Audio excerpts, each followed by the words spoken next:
ನೀನು ಬಿಟ್ಕೊಟ್ಟಿಯಾ ಅದಲ್ಲೇ ಸ್ಟಾಪ್. ಅಲ್ಲೇ stop. Brother ಈಗೆಲ್ಲ ನಮಗೆ ಯಾಕೆ ಟೆನ್ಷನ್? ಸುಮ್ಮನೆ ಏನ್ ಕಳೆದೋಗಿತ್ತು ಕಳೆದು ಹೋಗ್ಲಿ, ಲೈಫ್ ಹೆಂಗ್ ಹೋಗುತ್ತೋ ಹಂಗ. ಅದು ಯಾರು ಸ್ಟಾಪ್ ಮಾಡ್ತೀರೋ ಅದು ಯಾರಿಗೇನ ಮಾಡ್ರಿ. ನಾನು ಮಾಡಲ್ಲ, ನಾನು ಮಾಡಲ್ಲ. ನೀವ್ ಮಾಡ್ತೀರಾ?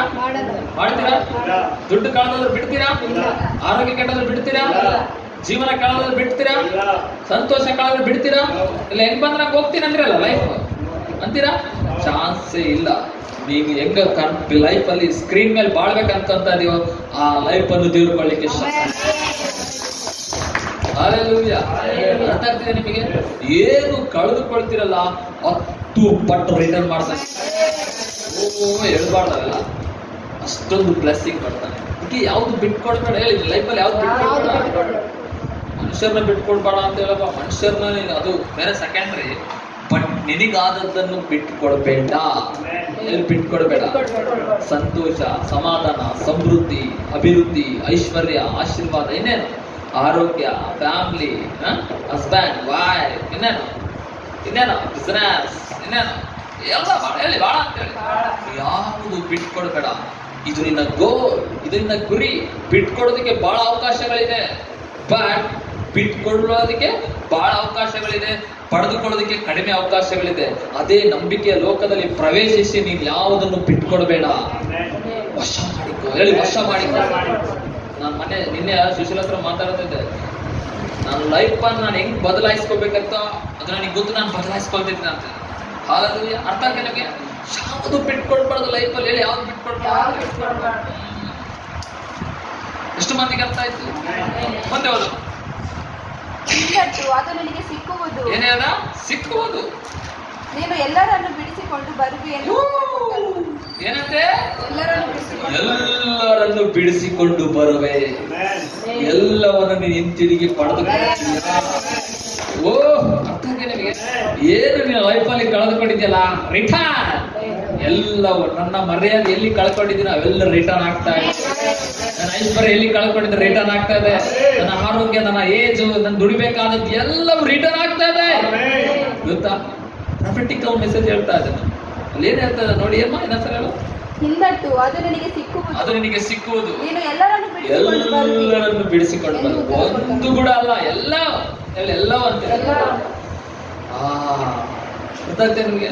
ಇದಕ್ಕೆ ದೇವ್ರ ಹತ್ರ ನಾನು ಹೋಗ್ತೀನಿ. ನಾನು ದೇವ್ರ ಹತ್ರ ಹೋದಾಗ ದೇವ್ರೆ ನಾನು ಇದನ್ನ ತಗೊಳ್ಳ ಅಂದ್ರೆ ಬೇಡ ಅಂತ ಬಿಟ್ಬಿಡ್ತೀನಿ.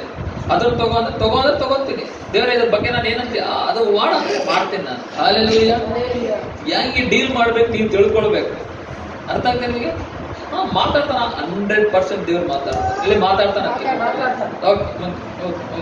ದಾವೀದನು ಅವನ ಸಂಗಡ ಇದ್ದ 600 ಮಂದಿ. ಎಷ್ಟು ವಚನ ಓದ್ತಿದೀಮ್ಮ? 15 ವಚನ ನೋಡುವ. ನೀನು ನನ್ನ ಅನಂತರ ದಾವೀದನು, ನೀನು ನನ್ನನ್ನು ಆ ಗುಂಪು ಇರುವ ಸ್ಥಳಕ್ಕೆ ಕರೆಕೊಂಡು ಹೋಗುವಿಯೋ? 20. ಇದಲ್ಲದೆ ದಾವೀದನು ಶತ್ರುಗಳ ದನ ಕುರಿಗಳನ್ನು ತೆಗೆದುಕೊಂಡನು. ಅವನ ಜನರು ಇವು ದಾವೀದನ ಕೊಳ್ಳೆ ಎಂದು ಹೇಳಿ ಸಾಕು. ಅಲ್ಲಿ ನೋಡಿ, ಶತ್ರುವಿನ ದನ ಕುರಿಗಳನ್ನು ತೆಗೆದುಕೊಂಡನು. ಅರ್ಥ ಆಗ್ತದೆ ನಿಮಗೆ? ಓಕೆ, ಓದ್ಮ 15ರಿಂದ ಓದ್ತಾ ಹೋಗ್, ಮತ್ತೆ ಎಲ್ಲ ಅರ್ಥ ಆಗುತ್ತೆ. ಅನಂತರ ದಾವೀದನು, ನೀನು ನನ್ನನ್ನು ಆ ಗುಂಪು ಇರುವ ಸ್ಥಳಕ್ಕೆ ಕರೆಕೊಂಡು ಹೋಗುವಿಯೋ ಎಂದು ಕೇಳಿದ್ದಕ್ಕೆ ಅವನು, ನೀನು ನನ್ನನ್ನು ಕೊಲ್ಲುವುದಿಲ್ಲವೆಂದು ನನ್ನ ಯಜಮಾನನ ಕೈಗೆ ಒಪ್ಪಿಸುವುದಿಲ್ಲವೆಂದು ದೇವರ ಹೆಸರಿನಲ್ಲಿ ಪ್ರಮಾಣ ಮಾಡಿದರೆ ನಿನ್ನನ್ನು ಆ ಗುಂಪಿನವರ ಬಳಿಗೆ ಕರೆಕೊಂಡು ಹೋಗುವೆನು ಅಂದನು.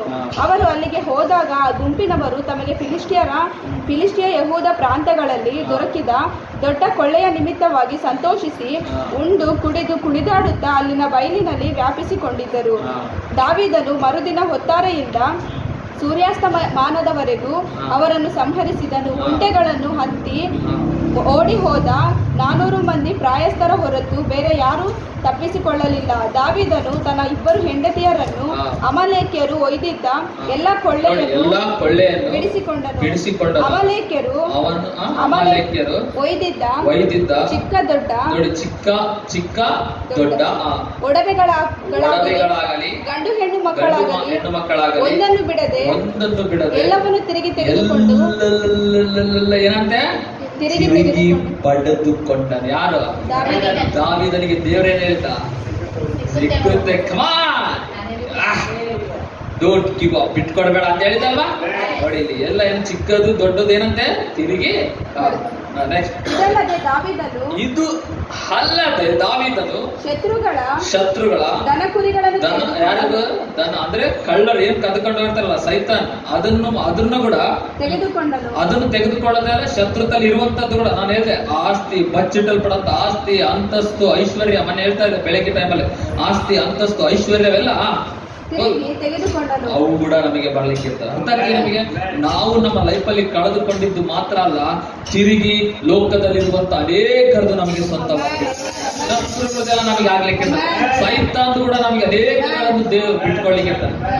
ಅದಕ್ಕೆ ಡೋಂಟ್ ಗಿವ್ ಅಪ್. ಅದಕ್ಕೆ ನೀನು ನಂಬಿಕೆ ಬಿಟ್ಕೊಡ್ಬೇಡ, ನಂಬಿಕೆ ಬಿಟ್ಕೊಡ್ಬೇಡ, ಭರವಸೆ ಬಿಟ್ಕೊಡ್ಬೇಡ, ನಂಬಿಕೆ ಬಿಟ್ಬೇಡ, ನಿಮ್ಮ ನಿರೀಕ್ಷೆಗಳೆಲ್ಲ ಏನ್ ಮಾಡ್ಬೇಡ, ಬಿಟ್ಕೊಡ್ಬೇಡ. ಯಾಕೆ ಗೊತ್ತಾ?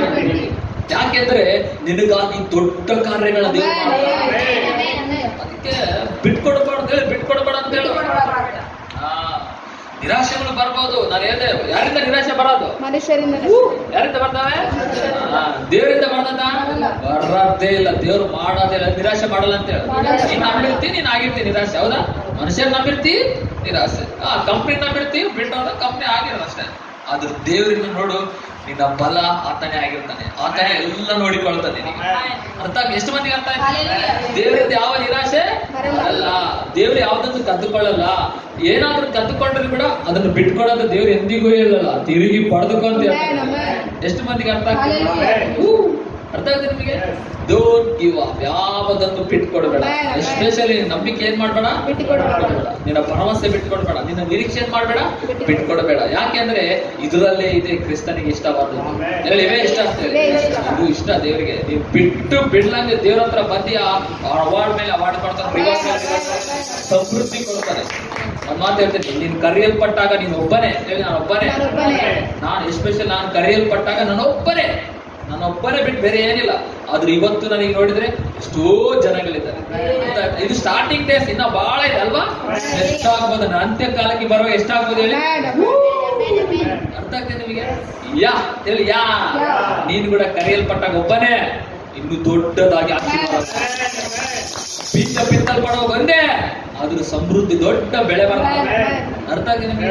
ಅದಕ್ಕೆ ಯಾವುದನ್ನು ಮರ ತನ್ನ ಕಡಿಯಲ್ಪಟ್ಟರು ಕೂಡ ಏನಾಗುತ್ತೆ ಅಂತ ಇವತ್ತು ಒಂದು ವೇಳೆ ನಿನ್ನ ಆಸೆಕಾಂಕ್ಷೆಗಳು ಕಡಿಯಲ್ಪಟ್ಟಿದೆ, ನಾವು ಬಿಟ್ಕೊಂಡ್ರೆ ನಂಬಿಕೆ ಬಿಟ್ಕೊಂಡ್ರೆ ಬೆನ್ನಟ್ಟು ಪಡೆದುಕೊಳ್ತೀವಿ, ಅದನ್ನ ಸಮೃದ್ಧಿ ಪಡ್ಕೊಳ್ತಿ, ಅಭಿವೃದ್ಧಿ ಪಡ್ಕೊಳ್ತಿ. ಹೌದಾ?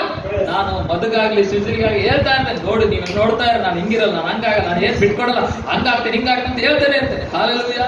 ಅದು ಇವತ್ತು ತಿಳಿದ್ರು ನಾಳೆ ಆಗಿ ತೋರಿಸ್ತಾ. ಸುಮ್ನೆ ಹೇಳಲ್ಲ ಅಂತ ಒಳ್ಳಗಡ್ಡೆ ಅದು ಕೇಳ್ಬೇಕಂದ್ರೆ ಕೂಡ ನನ್ನ ಮೊನ್ನೆ ಹೇಳ್ತದೆ ಏನಿರ್ಬೇಕು ಅದಕ್ಕೆ? ದಮ್ಮು ಉಂಡಲ್ಲ, ಚಪಾಟಿ ದಮ್ಮು ಉಂಡಲ್ಲ, ಉಂಡಲ್ಲ. ಅರ್ಥ ಆಗಿದೆ ನಿಮಗೆ? ನಾವೇ ಮನೆ ಕಟ್ಟಿ ಕೊಡ್ತಿಲ್ಲ ಅಂತ ಬಾಯಿ ಮಾತಿಂದ ಹೇಳ್ಬೋದು, ಆದ್ರೂ ಬಂದು ನಿಂದ್ರದು ಕಷ್ಟನೇ. ಹೌದಾ? ಸುಮ್ನೆ ಹೇಳೋದೇ ಬೇರೆ, ದಮ್ಮಿಂದ ಒಳಗಡೆಯಿಂದ ಹೇಳೋದೇ ಬೇರೆ. ನಾನು ಹೇಳೋದು ದಮ್ಮಿಂದ ಹೇಳ್ತೇನೆ. ಯಾಕೆಂದ್ರೆ ನನಗೆ ಗೊತ್ತು, ನನ್ನನ್ನು ಬಲಪಡಿಸುವ ಯೆಹೋವ ನನ್ನ ಜೊತೆಯಲ್ಲಿ ಇರ್ತಾನೆ. ಯಾರಲ್ಲಿ ಬಲಗೊಳ್ಬೇಕು ನಾವೆಲ್ಲ? ಓಕೆನಾ? ದೇವರಲ್ಲಿ ಬಲಗೊಳ್ಳ. ಕೆಲವರು ನಮ್ ಜೀವಿತ ಬದಲಾಗುತ್ತಾ ಇಲ್ಲ, ನಮ್ ಕುಟುಂಬ ಬದಲಾಗುತ್ತಾ ಇಲ್ಲ. ನಿನ್ ಡೌಟು ದೇವರಲ್ಲಿ ಸರಿಯಾದ ನಂಬಿಕೆ ಇದ್ರೆ ಡೌಟೇ ಪಡಲ್ಲ. ಹೌದಾ ಇಲ್ಲ? ನೀನು ಸರಿಯಾದ ನಂಬಿಕೆ ಇಡು, ನನ್ನ ಜೀವನ, ನನ್ನ ಮಕ್ಕಳ ಜೀವನ, ನನ್ನ ಕುಟುಂಬ 100ಗೆ 200% ಬದಲಾಗುತ್ತೆ. ಹೊಡ್ರಿ ಹೆಂಗಿದೆ? ಬದಲಾಗುತ್ತೆ ಅಂತ ಡಿಸೈಡ್ ಆಗ್ಬಿಡ್ಬೇಕು. ಓಕೆನಾ? ಪರಿಸ್ಥಿತಿಗಳು ಇರ್ಲಿ, ಸಮಸ್ಯೆಗಳು ಇರ್ಲಿ, ವಾತಾವರಣ ಇರ್ಲಿ, ಅವ್ನು ನೋಡ್ಬೇಡ. ನಾನು ಹೇಳ್ದೆ, ನೀನು ಕರೆಯಲ್ಪಟ್ಟಾಗ ಒಬ್ಬನೇ, ಮಾತು ಬಂದ ನಿನಗೆ ಒಂದೇ ಅದು. ಆದ್ರೆ ಬೆಳೀತಾ ಕಲಿತಾ ಬಂದಾಗ ದೊಡ್ಡದಾಗ್ಬಿಡುತ್ತೆ. ಅರ್ಥ ಆಗ್ತಿದ್ಯಾ? ಓಕೆನಾ? ಅದಕ್ಕೆ ಆಫರಿಂಗ್ ನಾವು ಬಿತ್ತುವಾಗ ನಮಗೆ ಸ್ವಲ್ಪ ಕಣ್ಣೀರು ಅನ್ಸ್ಬೋದು. ಏನ ಅನ್ಸ್ಬೋದು? ಸ್ವಲ್ಪ ಬಾಧೆ ಅನ್ಸ್ಬೋದು. ಎಷ್ಟು ಮಂದಿಗೆ ಬಾಧೆ ಆಗುತ್ತೆ ಕಾಣಿಕೆ ಕೊಡುವಾಗ?